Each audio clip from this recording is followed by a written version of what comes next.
Welcome back to Eye on South Asia. Sue Tripathi Mantaris, a former news anchor on KSNV Channel 3 in Las Vegas, filed this lawsuit against station owner Valley Broadcasting Company, Intermountain West Communications, other corporate entities, and KSNV station managers and executives. Well, Suman, she's such a well-known broadcaster. She moved to the city to, Las Vegas to work for Channel 3 as a reporter in 1989, and she eventually became a news anchor. And in recent years was being promoted by the company as anchor mom. But now in her lawsuit, what she alleges is that the station manager actually, once she was being on air, of course, she was being touted as the anchor mom. And, but off air, she was pushed off her time slot and pushed to another time slot, which was not really conducive for her to take care of her family also. That's right, Sujit. And according to the lawsuit, her ratings as a news anchor have always been very good, and she's been rated as #1 in the market in her time slot to this day. And I just want to point out, I want to quote exactly as to what exactly she's claiming. And the suit claims that incredibly, Mantaris was being bullied and harassed over her desire to be a mom and provide adequate childcare for a young son, while at the same time she was being promoted on air as anchor mom, and her series franchise was on bullying. So right, on one hand she was on air, she was being promoted by the station as, so that they could get more viewership, especially from women demographics of her own age. But inside the studio, it was a different case, and she was discriminated just for being what she was, a 40-year-old woman with a son to take care of. According to Sue, they said that she was the station wanted to was doing some cost-cutting measures, and due to cost-cutting measures, they not only cut down women who were over 40, but also but at the same time they also replaced the news anchors with the Caucasian anchors, and they renewed their contract. A suit actually claims that the station manager actually replaced 5 minority anchors from the team that he inherited when he came to KSNV in 2009.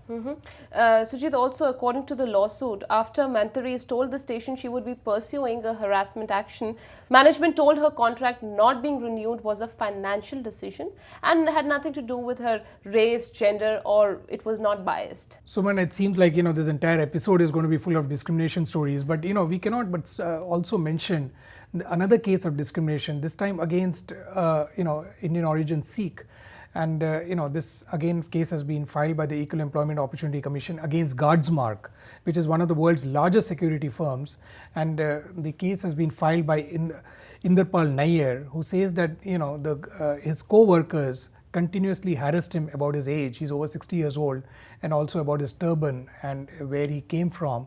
And they told him, you need to retire, you need to you're too old. You're too old to work here. And he filed several complaints against his co-workers to Guardsmark.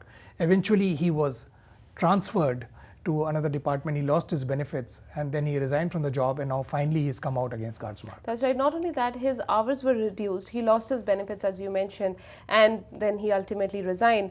But what we need to understand, Sujit, here is that as we've been talking about in this episode regarding various bias cases as well as the discrimination cases, and here comes this one where the US Equal Employment Opportunity Commission has filed a lawsuit, which is again a support for not only for the people of different origins who are residing here, for the immigrants, as well as for the people who are from different descents and origins, that the US authorities have taken a step against a company which kind of discriminated or which harassed the employee of the organization. Well, Suman, I just want to point out that under Title 7 of the Civil Rights Act of 1964 and the Age Discrimination and the Employment Act, which is called the ADEA, employers have a legal obligation to stop discrimination based on national origin and age. And both laws also strictly prohibit retaliation against workers who make such complaints. Sujit, right now, Nair's suit seeks back pay, other monetary losses, compensatory and punitive damages, and injunctive relief to prevent any future discrimination.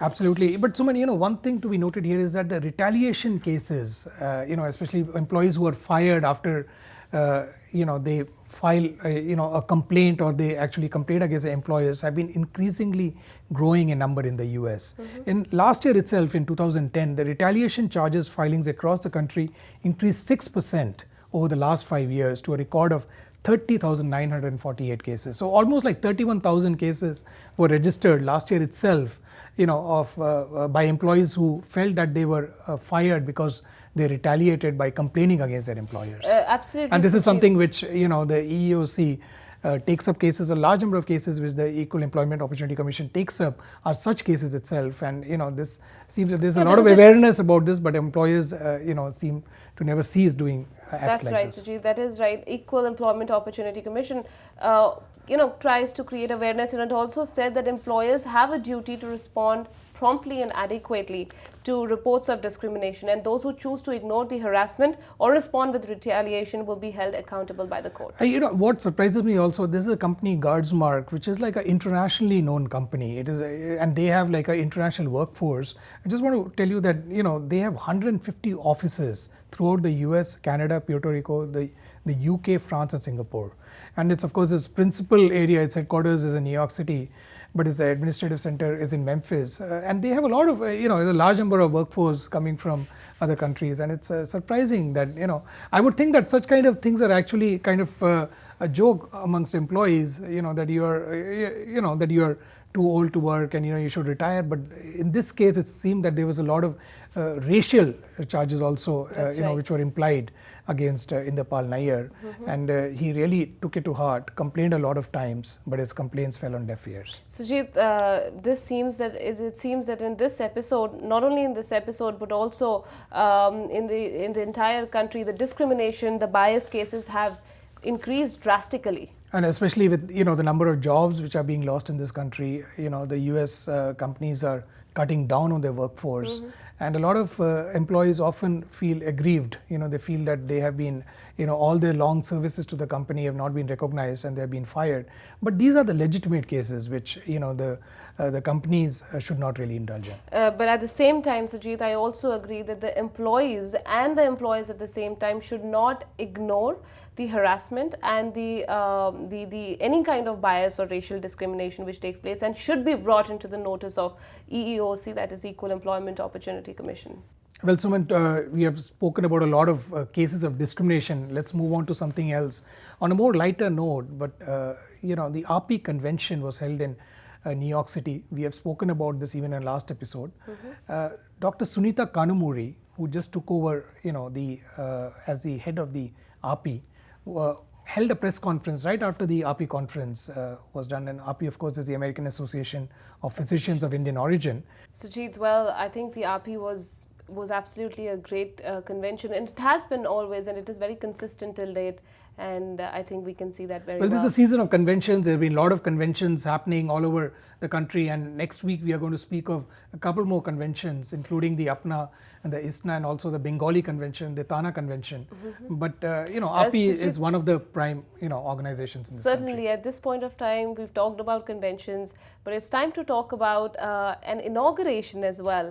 And Vikram Chatwal, the famous hotelier, and Sansing Chatwal, one of the most ambitious hotels, that is Dream Downtown, was inaugurated in New York on June 15th, and which was attended by a lot of celebrities, socialites, and you name who's who was there.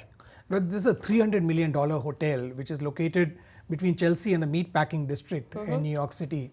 This has been in the works for some time, and this is 4.5 years. And of course, and this is a signature hotel of Vikram Chatwal, the son of Sansing Chatwal, the hotelier and the the industrialist. Certainly, Sujit. When I looked at the pictures, and I think they've done a great job the way they've created it. It seems like the hotel seems like, when you look out of the window of the room, it seems like it's a ship. They've made like round windows and a direct view to the Empire State Building. They have 316 the guest rooms and multiple innovative dining venues, expansive rooftop lounge, a beach club, and extensive fitness facilities with spa services. Well, this was the multi-million-dollar renovation of the iconic Albert Ledner building, which is a well-known building in New York City. What the Dream brand also does is that they pair the chic kind of thing with the modern elegance, and the modernist facade is about what all this hotel is all about. When you look at it from outside, as you're saying, they actually resemble like A ship, a or ship, yes. you know, the the windows, and but inside it's totally like very, very modern, you know, Yes, the a beautiful contemporary. lighting, very contemporary. But Sujit, also the hotel has its own mini beach, a presidential suite, and something which, you know, not many hotels can boast of. Well, you know, at the inauguration party, there were a lot of celebrities present, and you know, some from came down from India, including the actor Arjun Rampal, and Priya Sachdev was there, who is now separated from Vikram Chatwal. Well, But she is based in Mumbai now. But there were a lot of other, you know, celebrities. You know, the party went on throughout the night. And when you spoke about they actually having a mini beach inside, I just want to tell you that at the party, there, you know, guests were entertained by mermaids in the pool. They were like, you know, these stilt walkers, the human candles and disco balls. They were like, you know, seemed like we separate missed parties. something. So parties were taking place at you know, different little venues throughout the hotel. Yes. It was something to really see. Sujit, Dream Downtown is Vikram Chatwal's hotel's flagship property in New York City. Well, Suman, between Sansing Chatwal and Vikram Chatwal, it remains to be seen how many more, you know, these luxury brand of hotels they are going to build in New York City.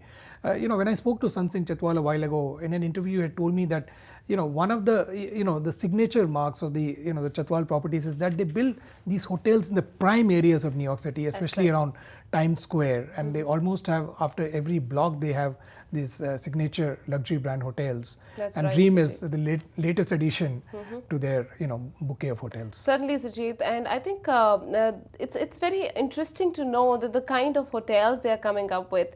Right now, as Vikram Chitwal is young, and he is connecting himself to the youth. At the same time, he wants that, you know, the work they are doing should expand and increase. Well, Sujit, all we can wish them is good luck, and we hope to see their signature brands expand and go further, because somewhere we kind of proud of them, of what they're doing. And we wish we can visit Dreamtown one day, and the ION South Asia team. It's time to say goodbye. We'll be back next week, same time, same channel, same show, with some more news and views only on ION South Asia. This is me, Sumandeep Kaur, signing off. And this is Sujit Rajan. Goodbye and take care. Have a great weekend.